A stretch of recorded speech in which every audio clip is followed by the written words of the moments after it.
Jo, čaute, moje meno je SDRaper, dneska vás vítam pri novom videu. Ešte predtým, ako video začne, choď prosím dole pod video a skontroluj si, či máš odber, lebo sa snažím dosiahnuť 100 odoberateľov. OK, už vás nebudem otrávať, užite si video. Toto video, ešte predtým, ako začneme, bude rozdelené do dvoch častí. Toto bude prvá časť, pretože ešte tu nemám žiadne hry, na ktorých by som to vedel otestovať. V tejto prvej časti si dáme speed test na dvoch striacich aplikáciách a nejaké technické špecifikácie a v druhej časti, ktorá predpokladám, že vyjde takisto akože o týždeň, tak tam hodím ešte nejaké proste FPS-ka pri hrách. Určite chcem otestovať Minecraft a nejaké proste takéto hry môžeme otestovať. Jo, čaute, moje meno je SDRaper, dneska tu máme ďalší diel z mojich reviews. Dneska tu máme môj nový MacBook Air M2, lebo môj starý sa rozbil a potreboval som nový. Toto je M2 MacBook Air, je to v podstate úplne to isté, čo som robil s mojím 2018 MacBookom, tuto niekde hore v karte. A takisto, ak chcete, môžete si nám kúkať unboxing a moje prvé dojmy tiež tuto hore,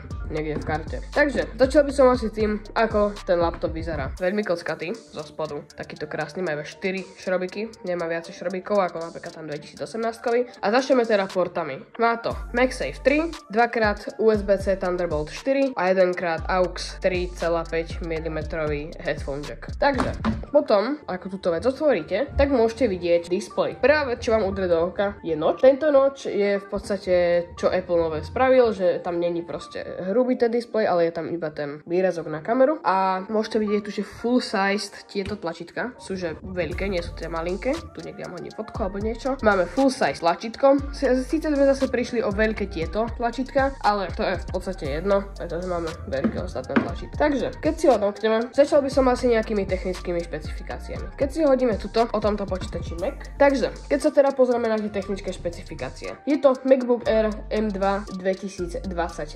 Čip je Apple M2. Pamäť je 8 GB RAM, má to 256 GB harddisk a má to najnovší možný software, čože macOS Sequoia 15.4.1. Začal by som speed testami na dvoch triacich aplikáciách, ktoré teraz primárne používam. Prvou je CapCut.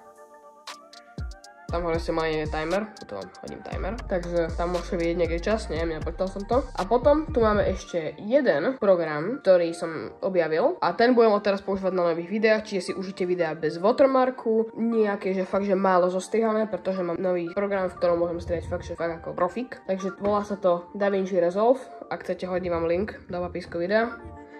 A tu máte tiež niekde hore timer, mám to otvorím, neviem, nejaké 3-4. Takže to je bolo asi teraz v tejto prvej časti všetko. Ako som na začiatku hovoril, toto bude dvojdielna časť, takže o týždeň sa tešte na nové video o hrách a vidíme sa pri ďalšom videu, tak čau.